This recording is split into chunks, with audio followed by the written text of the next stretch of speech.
Master को प्रणाम। मानसिक आवरण के बारे में समझेंगे।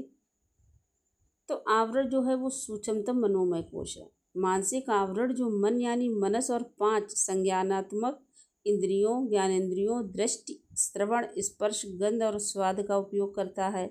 ये पहले 2 कोषों से कहीं अधिक विस्तृत है और सभी प्रकार की मानसिक क्रियाओं का संबंध रखता है, जैसे सोच, विचार, सूझबूझ, तर्क, चिंतन, भावनाएं, स्वप्न, आशाएं और अच्छे बुरे, सुख दुख, आनंद और दर्द की भावनाएं।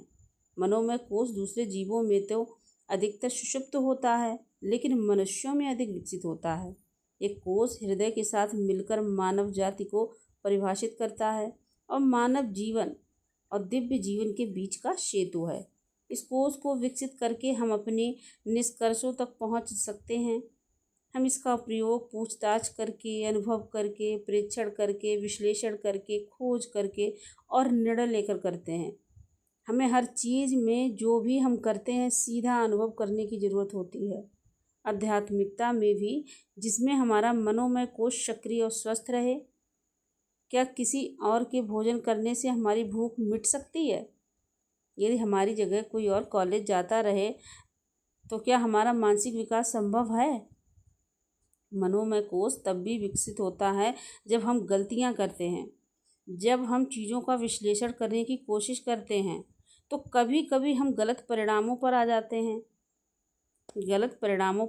हैं, लेकिन ऐसे ही हम अपने मनोमय कोष का प्रयोग करके सीखते हैं। बच्चों की शिक्षा के समय ये याद रखना महत्वपूर्ण है कि जब शिक्षा पद्धति केवल रटने की शिक्षा पर आधारित होती है तो बच्चों में इस कोष का विकास नहीं हो पाता।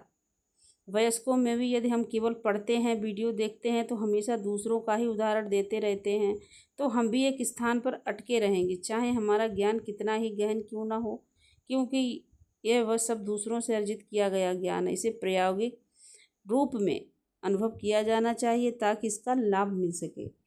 मनोमय कोष विकसित होता है जब इसे दैनिक घटनाओं से चुनौती मिलती है। इसीलिए चेतना के विकास के लिए ग्रस्त जीवन अच्छा है। इसमें प्रतिदिन चुनौतियां आती हैं और जब मनोमय कोष चुनौती का सामना करता है तो चेतना विकसित होती है।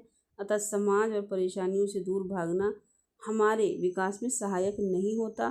संघर्ष और कष्ट इस कोष के लिए लाभदायक है, क्योंकि ये हमें समाधान ढूंढने की चुनौती देते हैं और हमें चीज़ों का स्वयं अनुभव करने, स्वीकार करने और आगे बढ़ने का अवसर देते हैं। अगर हम इन्हें विनम्रतापूर्वक स्वीकार करते हैं तो ये हमारी सहायता करते हैं